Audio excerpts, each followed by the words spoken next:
How we doing? Questions?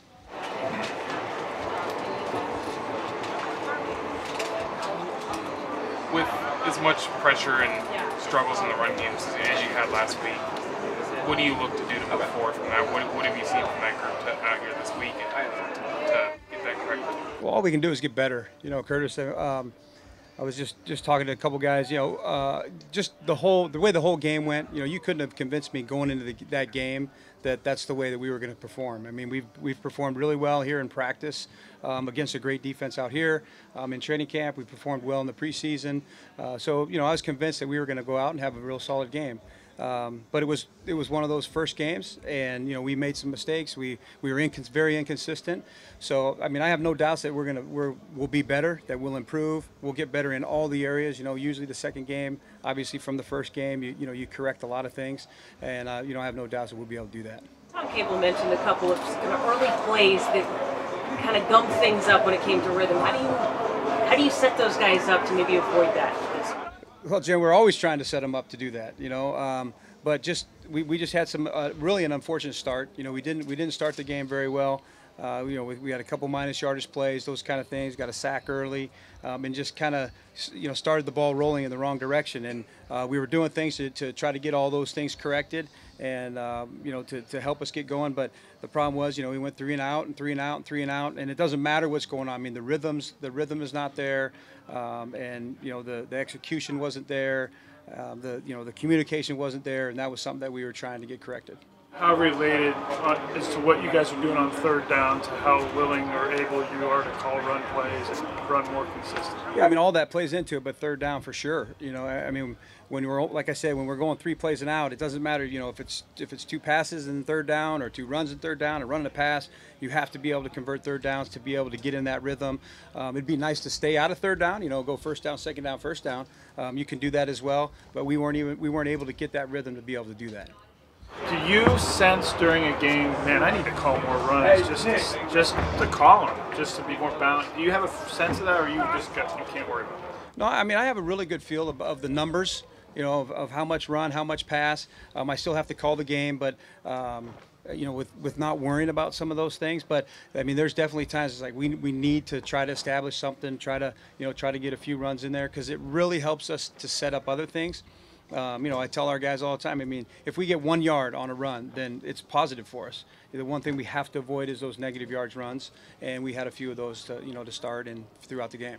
Can Thomas Rawls coming back? Well, I mean, he brings that energy, that tenacity, that ferocity. He's such a ferocious runner. He sees things well. I think just the vibe that he gives all the players, they feel confidence when he's in there, and I think that's a good thing for our offense.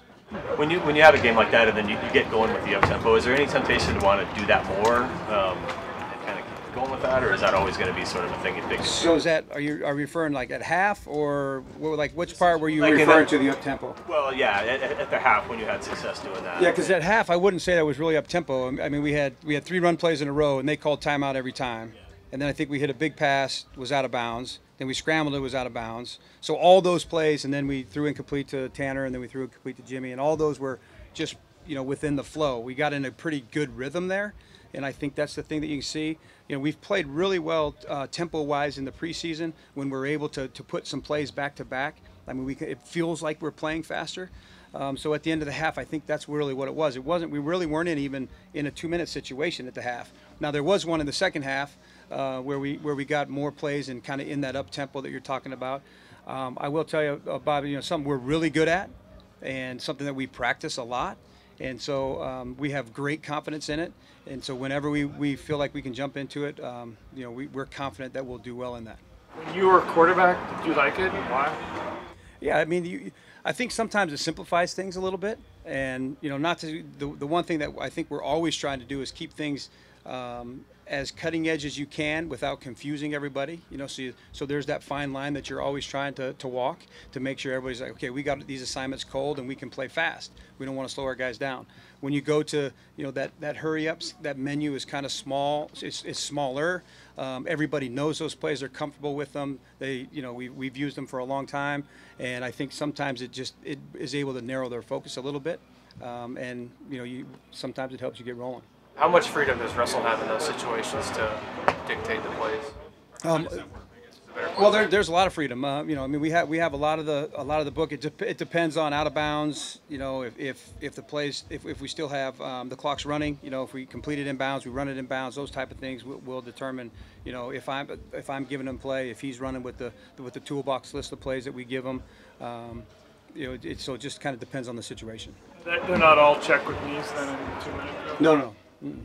No, so sometimes, so basically we have a pretty good menu that we can go off of. We don't have just like 5 plays. We have a really nice menu that we can get to, that everybody knows cold. But then I can also give them some of those plays from the menu if I see things, or some plays out of the game plan as well.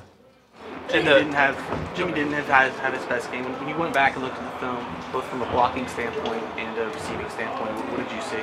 Well, just that, you know, that he wasn't himself. You know, he didn't play the way that he expects himself to play, or we expect him to play. And you know, again, that's another one of those things. I don't expect it to happen again. Like really, all these guys that we have, they're such competitive guys, such prideful guys. You know, they know what happened. We all know what happened. We all know we can do better. We want to do better, and so I don't expect that to have a game like that again. I think there's this idea that goes around. Hey, you got Jimmy Graham. You can just throw him the ball and he'll go get it. Is there anything to that, or is that just completely overblown? You know, I mean, probably a little bit of both. You know, I mean, yeah, you have Jimmy Graham, big 6'7" guy that you can, you give him an opportunity to make plays, but they're getting paid on the other side as well. You know, and they have big players, and depends on those matchups. You know, if it's just one-on-one all the time, then yeah, but that's not usually the situation that you get. So you have to pick and choose those opportunities. You have to make sure when you get them that you can find them and give them those opportunities. You know, just exactly the one that we had down the left sideline was a great opportunity, and we took it. And unfortunately, we didn't come up with it. But that's the kind of situation that you're looking for. Russell having his mobility back, how much does that open up stuff that you didn't have at your disposal last year? Yeah, I mean, it's just a huge part of our game. You know, there's always the play, and then the second chance opportunity. And Russell is one of the best in the game at it. There was like 3 plays in the game where we had some really nice scramble opportunities. You know, we had one to P. Rich there on the left sideline. There was one down in the red zone where we scrambled and gave it to Tyler, on the right side. There was a couple others as well. So the guys reacted well. Our players know how to react to it, and then of course the one where Russell ran right down the middle for 30 or 40 yards as well. So it's a really important part of our game. I don't think we've asked too much about him, but what is it about Amari Darboh that you guys kind of like in seeing him? Well, he's big, strong, and fast. I mean, I think that's a really good place to start. He's well schooled. In the offense, he's really been able to pick up the system well. We can use him at a couple different places, so that really helps when you're going in the game with only 5 or 6 guys. If something happens, that you have somebody that can move around. Out here at practice, he's getting better every day. Really nice, strong hands at the ball and at the point, and he's made some great catches out here. So he's just a guy that's coming along. He's picking up the system. He's picking up the nuances of defenses and how different corners can play him, and he's doing a really nice job. Once Thomas comes back, just fitting Thomas, Eddie, and Chris, kind of how that all will work together. Do you have sort of a thought in your mind of how that's all going to? I think it's a great problem to have. I mean, I really do. We have just a strong running back crew. From top to bottom. Whether you go with Eddie, whether you go with Thomas, you got Chris as well, and then you're able to see us last week's mix in CJ. I mean, there's 4 just really solid backs. If we got in a pinch, obviously Trey can go in there as well, but we use him as fullback. He has halfback in his background. They're all skilled in a lot of areas, and some of them have different skill sets that we can use as well. But I mean, we love every one of those guys. I think it's a deep group, and we could go to a battle with any of them. Assignment-wise, how was Chris in his first game? Really good. Yeah, he was really good.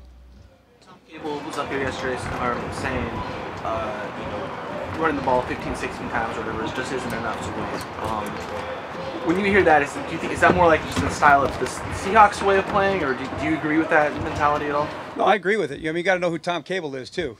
I mean, Tom Cable would run it all 50 times if he could, which is great. And that's, I mean, really, Tom embodies our mentality. which I think is a great thing. And, I have that run game in my background as well, every place that I've been, and something that we really love. And it's a huge part of our game. It really, if you're running the ball and you're running it well, it just sets up everything, and it really does make the game a lot easier. So 15 times, I agree with him. It's not enough, but we only had 50 plays as well, and you're playing from behind and all those other situations, not converting on third down. That's really the big issue of why you don't get more plays and why you don't get more runs. We have to do a better job than 25% on third down. Back to the no huddle. What is the personnel advantage that gives you when they're not able to sub out? Well, I think it also, one, it makes them tired. It tires them out. But I think kind of the thing that gets misconstrued sometimes is, the offense gets tired as well. Those old linemen are battling those D linemen, so there's some fatigue on both sides. But the rush gets a little bit different. Sometimes, depending on who you're playing, can simplify the calls. Because they don't have time. They're not huddling up. They're giving their 2-minute style calls as well. So you might get different. Depends on the coordinator who it is. I mean, some can get their pressures in, some don't pressure. So you got to know those situations and who those coordinators are and how they want to play. But sometimes it can simplify the defense as well. But fatigue can be a factor. Anything else? All right, thanks.